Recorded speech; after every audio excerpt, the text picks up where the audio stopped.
Channel प्लूट्रिक। दोस्तों, भाइयों और बहनों, आज का जो पाठ है उसका नाम है जॉर्ज पंचम की नाक, जो कि क्लास 10th एनसीईआरटी का है।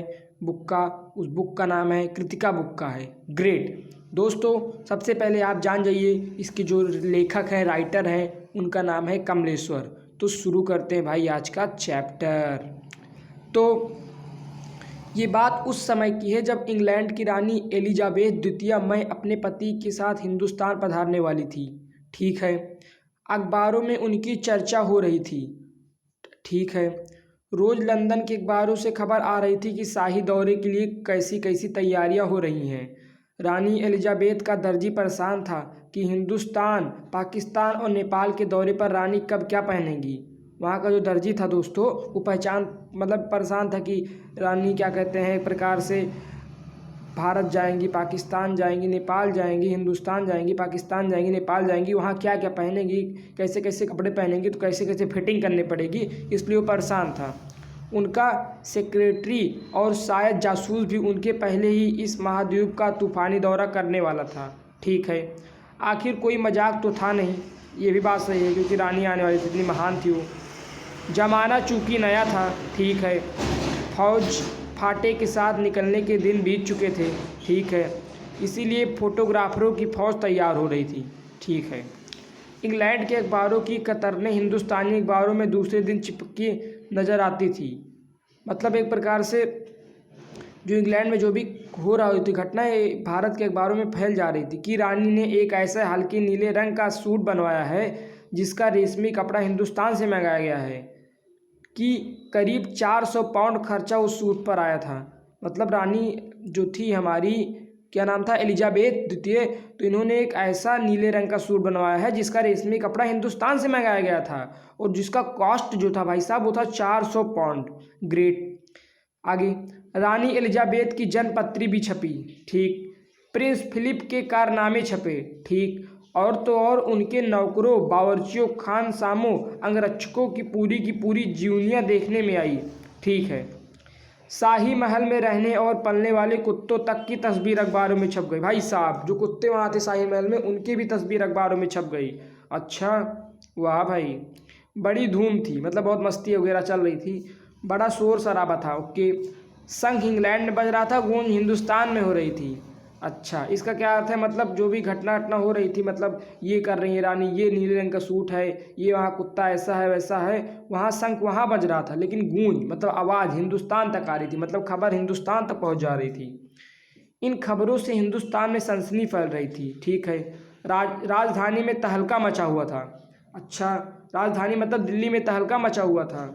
जो रानी 5,000 रुपये का रेशमी सूट पहनकर पालम के हवाई अड्डे पर उतरेंगी, उसके लिए कुछ तो होना ही चाहिए। ये भी बात सही है, क्योंकि इतने महंगे कॉस्ट कपड़े कपड़े में खर्च कर रही हैं, तो उसके लिए कुछ तो होना ही चाहिए, व्यवस्था अच्छी टाइट होनी ही चाहिए भाई साहब।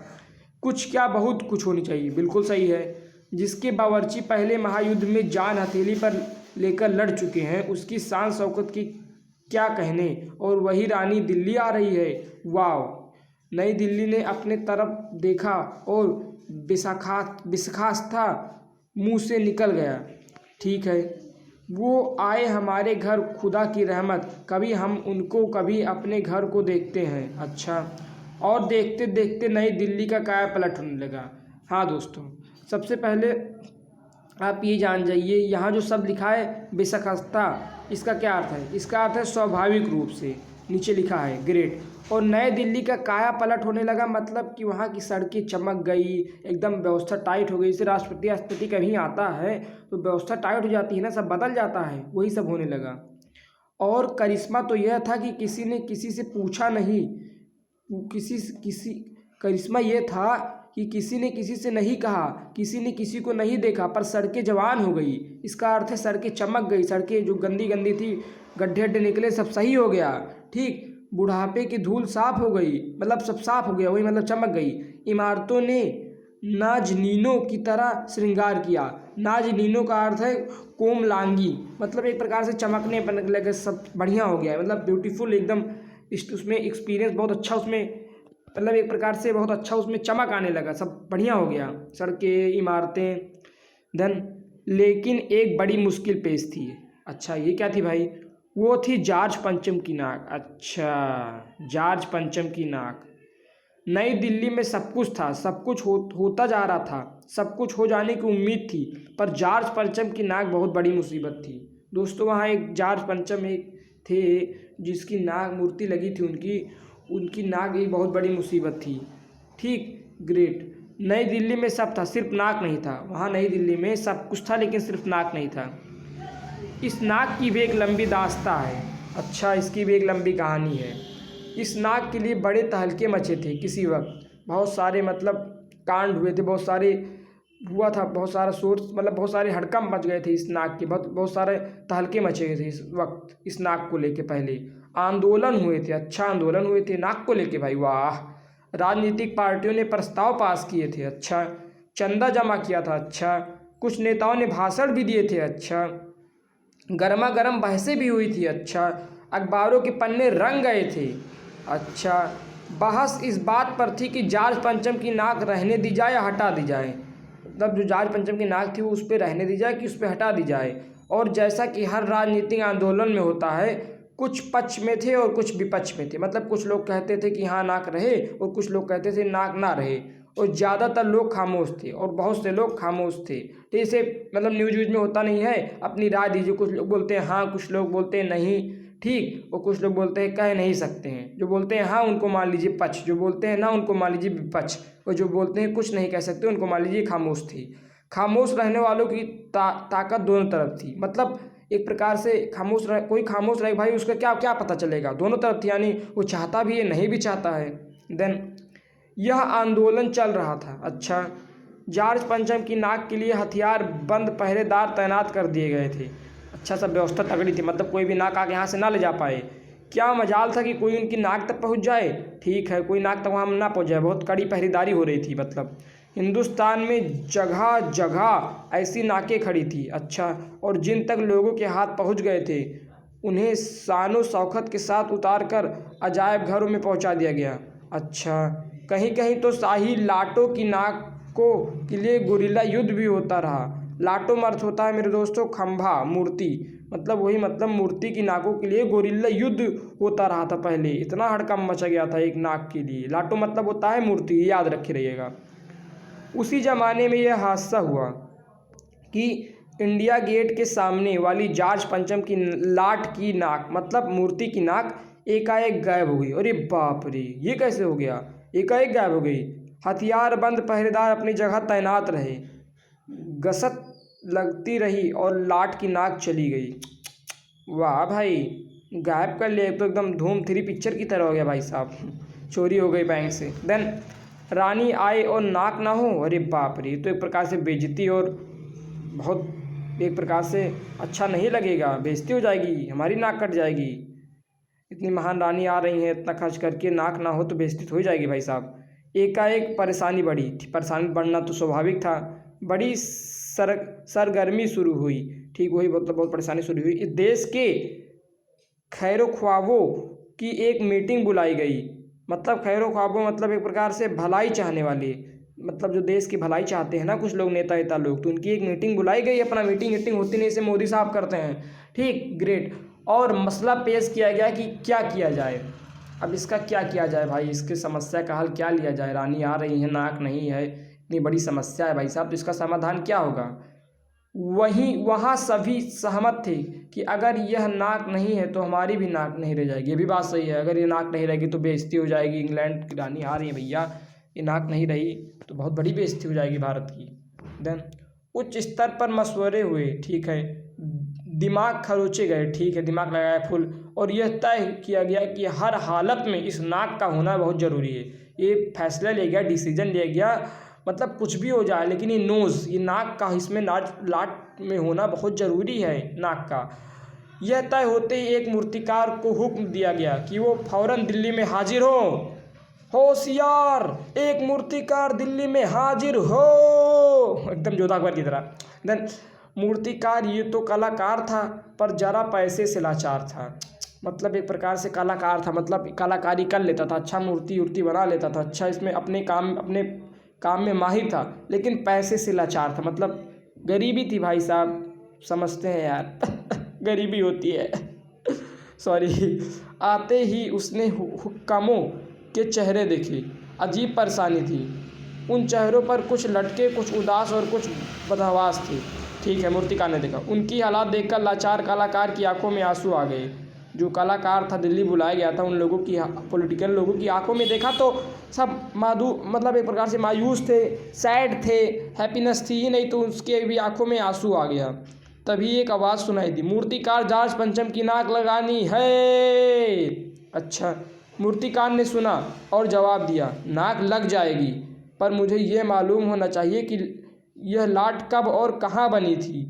अच्छा, ये भी बात सही है, तभी तो लगाएगा भाई, सही बोल रहा है, कब और कहाँ बनी थी लाट, की बात तो जानना जरूरी है। इस लाट के लिए पत्थर कहाँ से लाया गया था। ठीक है, तभी तो उससे बनाएगा। सब हुक्कामों ने एक दूसरे की तरफ ताका, वही मतलब लोगों ने एक दूसरे की तरफ ताका। एक ही नज़र ने दूसरे से कहा कि यह बताने की जिम्मेदारी तुम्हारी है। अच्छा, मतलब एक प्रकार से जब कोई प्रॉब्लम आ जाती है तो कहते हैं ये तो तुम बताओगे। कोई चीज़ कंपटी कहीं मतलब कोई चीज़ खुलवाना होता है, इसका पैसे तुम दोगे, दूसरे इसीलिए लोग ताकने लगे, इसकी जिम्मेदारी तुम्हारी है। खैर, मसला हल हुआ। एक क्लर्क को फ़ोन किया गया और इस बात की पूरी छानबीन करने का काम सौंप दिया गया। ठीक है, पुरातत्व विभाग की फाइलों के पेट चीरे गए, पर कुछ भी पता नहीं चला। मतलब पूरा पोस्टमार्टम हुआ, पूरा ढूंढा गया, जांच पड़ताल हुई सीआईडी की तरह, लेकिन दया, अभिजीत और ये जो भी लोग थे कुछ कर नहीं पाए। सॉरी यार, ये लोग नहीं थे, लेकिन बता रहे हैं लोग, मतलब कि कुछ भी पता नहीं लगा पाए, कुछ मिला नहीं वहाँ जांच पड़ताल करने में, फाइल में। क्लर्क ने लौटकर कमेटी के सामने कांपते हुए बयान दिया। कांपते हुए क्या कहा कि सर, मेरी खता माफ़ हो, मेरी खता माफ़ हो। ठीक, फाइल सब कुछ हजम कर चुकी है तो हाजमला ले लो। मतलब कि एक प्रकार से सब कुछ गायब हो चुका है, सब खा चुकी है फाइल, कुछ मिल ही नहीं रहा है। हुक्कामों के चेहरे पर उदासी के बादल छा गए। ठीक है, एक खास कमेटी बनाई गई, फिर एक खास कमेटी बनाई गई और उसके जिम्मे ये काम दे दिएगा कि जैसे भी हो ये काम होना है, और इस नाक का दारोमदार आप पर है। दारोमदार का अर्थ होता है मेरे दोस्तों एक प्रकार से किसी कार्य के होने या ना होने की पूरी जिम्मेदारी। हाँ, मतलब जिम्मेदारी चाहे जो हो, इसकी जिम्मेदारी आप लेंगे इस नाकाक की। आखिर मूर्तिकार को फिर बुलाया गया। उसने मसला हल कर दिया। वह बोला, पत्थर की किस का ठीक पता नहीं चला तो परेशान मत होइए, मैं हिंदुस्तान के हर पहाड़ पर जाऊंगा और ऐसा ही पत्थर खोज कर लाऊंगा। अच्छा, वाह भाई वाह, तालियां बजा दो भाई, तालियां बजा दो, कमेंट सेक्शन में तालियां बजा दो। कमेटी के सदस्यों की जान में जान आई। चलो भैया, अभी के जान में जान आई यार, कुछ तो मतलब आस जगी, रोशनी की, उम्मीद की। सभापति ने चलते चलते गर्व से कहा, क्या ऐसी क्या चीज़ है जो हिंदुस्तान में मिलती नहीं है? भारत माता की जय। हर चीज़ इस देश में गर्भ में छिपी है, सब चीज़ मिल जाएगी, सब चीज़ छिपी है, ज़रूरत खोज करने की। हाँ, ये बात तो सही है, खोज करने के लिए मेहनत करनी पड़ेगी। हाँ, मेहनत तो करनी पड़ेगी भाई, मेहनत के बिना कुछ नहीं होगा, खोज तो करनी पड़ेगी। इस मेहनत का फल हमें मिलेगा बिल्कुल। कर्मण्येवाधिकारस्ते मा फलेषु कदाचन मा कर्म फलेतु भूर्मते संगोष्ठो कर्मणि। कर्म करिए, फल की चिंता मत करिए। ठीक, ग्रेट। ऐसे मतलब मैं गीता का ज्ञान दे रहा हूँ भाई, सब आगे बढ़ते हैं। आने वाला जमाना खुशहाल हो गया। ओहो हो, यह छोटा सा भाषण फौरन अखबारों में छप गया। बिल्कुल, अखबार और मीडिया वाले तुरंत पहुंच जाते। मूर्तिकार हिंदुस्तान के पहाड़ी प्रदेशों और पत्थरों की खानों के दौर पर निकल पड़ा। कुछ दिन बाद वो हताश लौटा। ओह, हताश लौटा मतलब निराश लौटा। उसके चेहरे पर लानत बरस रही थी। ओह ओह, अब क्या हुआ भाई, क्या हो गया? उसने सिर लटका कर खबर दी। सिर लटका दिया यानी मतलब डिसअपॉइंटेड, मिशन सक्सेसफुल नहीं हुआ। हिंदुस्तान का चप्पा चप्पा खोज डाला, पर इस किस्म का पत्थर कहीं नहीं मिला। ये पत्थर विदेशी है। वाह, कहा हर जगह ढूंढ लिया, हिंदुस्तान में चप्पा चप्पा बोल रहा है, लेकिन कहीं मुझे नहीं मिला इस लाट की नाक का पत्थर। लाट मतलब मूर्ति। सभापति ने तैश में आकर कहा, लानत है आपकी अकल पर। विदेशों की सारी चीज़ें हम अपना चुके हैं, दिल, दिमाग, तौर तरीके, रहन सहन। जब हिंदुस्तान में बाल डांस तक मिल जाता है तो पत्थर क्यों नहीं मिल सकता? वाह भाई, चलो। मूर्तिकार चुप खड़ा था। सहसा उसकी आंखों में चमक आ गई। उसने कहा, एक बात मैं कहना चाहूँगा, लेकिन इस शर्त पर कि ये बात अखबार वालों तक ना पहुँचे। मैं एक बात कहना चाहता हूँ, लेकिन एक बार तक मीडिया और अखबार कोई जान ना पाए। सभापति की आंखों में चमक आई। चलो यार, इसके दिमाग में फिर पतलू की तरह बत्ती जली, आइडिया आया। ठीक, उसने कहा कि मेरे पास एक उपाय है दोस्तों। ठीक, अच्छा, अब आप सोचिए, थोड़ा देर सोचिए उसके पास क्या उपाय है। ठीक, आप सोचिए पहले। उसने कहा कि मैं एक बात मैं कहना चाहूँगा, लेकिन इस शर्त पर कि ये अखबारों वालों तक ना पहुँचे। ठीक है। कि सभापति की आंखों में भी चमक आ गई। चपरासी को हुक्म हुआ और कमरे के सब दरवाजे बंद कर दिए ताकि कोई भी जानकारी इधर उधर ना पहुंच सके, एकदम सीक्रेट हो जाए सब चीज़। तब मूर्तिकार ने कहा, क्या कहा, देश में अपने नेताओं की मूर्तियां भी है, अगर इजाज़त हो और आप लोग ठीक समझे तो मेरा मतलब है तो जिसकी नाक इस लाट पर ठीक बैठे उसे उतार लाया जाए। हट पागल कहीं का, महान महान लोगों की मूर्तियाँ उतारने की बात कर रहा है दोस्तों ये मूर्तिकार। गरीब है, पैसा कमाने के लिए कुछ भी करेगा क्या यार। फिर सबने सबकी तरफ देखा। अच्छा, सबने एक दूसरी तरफ देखा। सबकी आंखों में एक क्षण की बदहवासी के बाद खुशी तैरने लगी। नहु सब चूतिए रहे लगत का यार, बदहवासी तैरने लगी। मतलब ये भी लोग एक प्रकार से सहमति देने लगे। सभापति ने धीमे से कहा, लेकिन बड़ी होशियारी से, बहुत समझ समझ के काम करना, क्योंकि अखबार में बात पहुंच गई ना तो बेइज्जती हो जाएगी भैया। और मूर्तिकार फिर देश दौरे पर निकल पड़ा। जा रहा हूँ मैं। देन जॉर्ज पंचम की खोई हुई नाक का नाप उसके पास था। अच्छा, दिल्ली से वह बम्बई पहुंचा। ठीक है। दादा भाई नौरोजी, गोखले, तिलक, शिवाजी, कौशजी, जहांगीर, सबकी नाकें उसने टटोली, मतलब देखा, एक नाप तोल किया, नापी और गुजरात की ओर भागा। गांधी जी, सरदार पटेल, विठल्लभ भाई पटेल, महादेव देसाई की मूर्तियों को परखा और बंगाल की ओर चला। गुरुदेव रविन्द्रनाथ, सुभाष चंद्र बोस, राजा राम मोहन राय आदि को भी देखा। नाप जोक की और बिहार की तरफ चला। मतलब हर जगह सब महान महान नेता जो हमारे देश को आज़ाद कराए थे उनकी नाक ढूंढने लगा और आगे बढ़ता गया। बिहार होता हुआ उत्तर प्रदेश की ओर आया। चंद्रशेखर आज़ाद, बिस्मिल, मोतीलाल नेहरू, मदन मोहन मालवीय की लाटों के पास गया। घबराहट में मद्रास भी पहुंचा, सत्यमूर्ति को भी देखा और मैसूर, केरल आदि सभी प्रदेशों का दौरा करता हुआ पंजाब पहुंच गया। कहूँ मिल तो नहीं रहे थे, इतने महान महान नेता के पास गए इस मूर्तिकार को। लाला लाजपत राय और भगत सिंह की लाटों से भी सामना हुआ। लाटों मतलब उनकी भी मूर्तियों से सामना हुई। सब मूर्ति देख रहा था, इतने इतने महान जो ऊपर मैंने नाम लिया।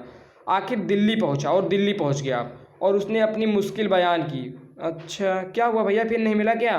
पूरे हिंदुस्तान की परिक्रमा कराया। अच्छा, सब मूर्तियां देखाया। अच्छा, सबकी नाकों का नाप लिया, पर जॉर्ज पंचम की नाक इस नाक से सब बड़ी निकली। बाप रे बाप, मतलब जॉर्ज पंचम की नाक बहुत किच्ची भर की थी और ये सब नाक बड़ी निकली यार। ओह भाई साहब, ये सब नाक बड़ी निकली तो फिटिंग कैसे होगा? फिर निराशा मिली। क्या करूं भाई, कोई तो उपाय होगा, आगे बढ़ो। सुनकर सब हताश हो गए और झुझलाने लगे। मूर्तिकार ने ढाढ़स बंधाते हुए आगे कहा, सुना है कि बिहार सेक्रेटेरिएट के सामने सन 42 में शहीद होने वाले बच्चों की मूर्तियां स्थापित हैं। शायद बच्चों की नाक ही फिट बैठ जाए। वाह भाई, इसने कहा जो शहीद बच्चे हैं उनकी नाक ही शायद फिट बैठ जाए, चलो उसकी ही नाक लगा दिया जाए। यार ये मूर्तिकार क्या करना चाह रहा है भाई। ये सोचकर वहाँ भी पहुँचा, पर उन बच्चों की नाकें भी इससे कहीं बड़ी बैठती। और अब बताइए मैं क्या करूँ। अब बच्चों की नाकें भी इस जॉर्ज पंचम जो थे उनकी नाक से बड़ी निकल गई, फिटिंग नहीं आ रही। तो अब मूर्तिकार कह रहा है, अब मैं क्या करूँ, मैं मर जाऊँ, मेरी कोई फीलिंग्स नहीं है। टाटा कुट्टा टॉमी, साडा कुट्टा कुट्टा। परेशान हो गया, क्या करूँ भाई। अब राजधानी में सब तैयारी थी। जॉर्ज पंचम की लाट को मल कर नहलाया गया था, रोगन लगाया गया था, सब कुछ हो चुका था, सिर्फ नाक नहीं थी। बात फिर बड़े हुक्कामों तक पहुंची। बड़ी खलबली मची। अगर जॉर्ज पंचम की नाक ना लग पाई तो फिर रानी का स्वागत करने का मतलब क्या है? बिल्कुल सही है, जब जॉर्ज पंचम की नाक ही नहीं बच पाई तो हमारी भी नाक नहीं रहेगी, उनके स्वागत करने का अर्थ क्या रहेगा? अर्थात मतलब कुछ बचेगा ही नहीं, बेइज्जती हो जाएगी। ये तो अपनी नाक कटाने वाली बात है, नाक कटाने वाली बात मतलब अपनी बेइज्जती कराने वाली बात है, धिक्कारने वाली बात है। तो लेकिन मूर्तिकार पैसे से लाचार था, मतलब पैसा नहीं था, गरीब था बेचारा, पुअर था, पॉवर्टी छाई हुई थी। यानी हर मानने वाला कलाकार नहीं था, हार मानने वाला। अच्छा, नेवर एवर गिव अप, मतलब बिल्कुल सही है भाई, इतने देर तक कह रहा था, शायद कोई आइडिया और आया। एक हैरत अंगेज ख्याल उसके दिमाग में कौंधा, मतलब आया एक, और उसकी दिमाग की बत्ती जली पतलू की तरह, और एक ख्याल और आया। उसने पहली शर्त दोहराई, उसने कहा लेकिन एक शर्त है भाई। जिस कमरे में कमेटी बैठी हुई थी उसके दरवाजे फिर बंद हुए, मतलब फिर से सब बंद हो गए दरवाजे, ताकि बाहर कोई जान ना पाए, अखबार में खबर फैल ना पाए, मीडिया वाले आ ना पाए क्या हो रहा है। और मूर्तिकार ने अपनी नई योजना पेश की और अपनी बात बताई कि चूँकि नाक लगना एकदम ज़रूरी है, नाक लगना एकदम बहुत बहुत इम्पॉर्टेंट है, मोस्ट इम्पॉर्टेंट है, इसलिए मेरी राय ये है, इसलिए मेरा मानना ये है, मेरी राय ये है कि 40 करोड़ में से कोई एक जिंदा नाक काट कर लगा दी जाए। भाई साहब, ओ गॉड, इसने कहा आप कोई जिंदा नाक, लिविंग पीपल नाक काट कर लगा दिया जाए। वाह भाई, 40 करोड़ में से। बात के साथ ही सन्नाटा छा गया, सन्नाटा छा गया। अरे ये क्या कह दिया? कुछ मिनटों की खामोशी के बाद सभापति ने सबकी तरफ देखा, एक दूसरे की तरफ देखने लगे, सबकी तरफ देखा सभापति ने। सबको परेशान देखकर मूर्तिकार कुछ अचकचाया, अचकचाया मतलब चौंक उठा, और धीरे से बोला कि आप लोग क्यों घबराते हो? Why are you feeling? यह काम मेरे ऊपर छोड़ दीजिए, ये सब काम मेरे ऊपर छोड़ दीजिए, सब काम मैं कर लूँगा। नाक चुनना मेरा काम है, वो नाक मैं चुन लूँगा जिंदा नाक, और मैं लगा दूंगा इसमें। आपकी सिर्फ इजाज़त चाहिए, बस आप बोल दीजिए, अपना अनुमति दे दीजिए, मैं तो ये सब काम कर ही दूंगा। मूर्तिकार कह रहा। काना फूसी हुई और मूर्तिकार को इजाज़त दे दी गई। मतलब एक दूसरे से बात हुई, सब सहमति बैठी, कमेटी में बात हुई, उसने कहा कि चलो ठीक है, इजाज़त दे दिया जाए। अखबारों में सिर्फ इतना छपा कि नाक का मसला हल हो गया। हाँ, अखबारों में सिर्फ इतना छपा कि नाक का मसला हल हो गया, ये नहीं छपा कि जिंदा नाक लगाई जाएगी 40 करोड़ में से, क्योंकि सब कमेटी बंद थी, सब दरवाजा बंद कर लिए थे। सिर्फ इतना छपा कि नाक का मसला हल हो गया। और राजपथ पर इंडिया गेट के पास वाली जॉर्ज पंचम की लाट की नाक लग रही है। अच्छा, लाट की नाक मतलब मूर्ति की नाक। नाक लगने से पहले फिर हथियार बंद पहरेदारों की तैनाती हुई। बिल्कुल सही है भाई, फिर कहीं गायब ना हो जाए। मूर्ति के आसपास का तालाब सुखाकर साफ किया गया। अच्छा, ताकि मतलब तालाब को सुखा दिया गया ताकि टेम्परेचर मेंटेन रहे नाक का। उसकी रवाब निकाली गई। अच्छा, और ताज़ा पानी डाल गया ताकि जो जिंदा नाक लगाई जाने वाली थी वो सूखने ना पाए, मतलब पानी यानी उस पर डाल दिया गया ताकि जो जिंदा नाक लगाई जाए सूख ना जाए एकदम, ठीक, इसलिए पानी यानी तालाब का डाल दिया गया भाई साहब। इस बात की खबर जनता को नहीं थी। अच्छा, कोई जान नहीं रहा था ये सब, वो सब जान रहे थे, बस मसला हल हो गया, ये सब क्या हो रहा है, ये सब बात की खबर जनता को नहीं थी। ये सब तैयारियां भीतर भीतर चल रही थी, मतलब अंदर अंदर चल रही थी, चुपके चुपके चुपके चुपके हो गया प्यार सजना। सॉरी, रानी के आने का दिन नज़दीक आता जा रहा था। अच्छा, जो रानी थी उनका दिन आने का भारत में नज़दीक होता जा रहा था। मूर्तिकार खुद अपने बताए हल से परेशान था, खुद अपने हल से पता जो सोल्यूशन उसने बताया था उससे खुद वो सैड था, परेशान था। जिंदा नाक लाने के लिए उसने कमेटी वाले से कुछ और मदद मांगी क्या, कि वह उसे दी गई। अच्छा, वो अनुमति दे दी गई, लेकिन इस हिदायत के साथ कि एक खास दिन हर हालत में नाक लग जानी चाहिए। अच्छा, एक दिन मतलब इजाज़त दे दी गई, लेकिन एक इजाज़त दे दी गई कि चाहे जो जाए हर हालत में एक खास दिन हर हालत में नाक लग जानी चाहिए, कमेटी ने इससे कहा। और वह दिन आया और वो दिन आ गया, जॉर्ज पंचम की नाक लग गई। तालियां तालियां, अरे यार चलो, लग तो गई। सब अखबारों ने खबर छापी कि जॉर्ज पंचम की जिंदा नाक लग गई है, यानी ऐसी नाक जो कतई पत्थर की नहीं लगती। अच्छा, लेकिन उस दिन के अखबारों में एक बात गौर करने की थी, उस दिन देश में कहीं भी किसी उद्घाटन की खबर नहीं थी। ये क्या हो गया? किसी ने कोई फीता नहीं काटा था, मतलब जो होता है उद्घाटन, फीता होता नहीं है, लाल लाल कलर का काटते हैं, ताले बजता है, वो सब नहीं काटा गया, उद्घाटन वही होता है। कोई सार्वजनिक सभा में नहीं हुई थी। अच्छा, किसी भी कहीं भी किसी का अभिनंदन नहीं हुआ, किसी मतलब स्वागत नहीं हुआ। कोई मान पत्र भेंट करने की नौबत नहीं आई, मतलब गिफ्ट भेंट करने की नौबत नहीं आई। किसी हवाई अड्डे या स्टेशन पर स्वागत समारोह नहीं हुआ, ठीक है। किसी का ताज़ा चित्र नहीं छपा था, ठीक है। सब अखबार खाली थी, अच्छा पता नहीं ऐसा क्यों हुआ था। नाक तो सिर्फ एक चाहिए थी और वो भी बुध के लिए। मुझे लग रहा है ये बात ये लोग जान गए थे कि जिंदा नाक लगाई गई थी, इसीलिए ये लोग ऐसा ऐसा कर रहे थे। हर जगह सनसनी छा गई। दोस्तों नीचे कुछ क्वेश्चन है भाई साहब, 4 8 ही, ये सब देख लीजिएगा, लिख दीजिएगा बना बना के। अगर वीडियो अच्छा लगा हो तो लाइक शेयर सब्सक्राइब ठोक देना। हम तो चले परदेस, हम परदेसी हो गए। जय हिंद, चलता हूँ, बाय बाय।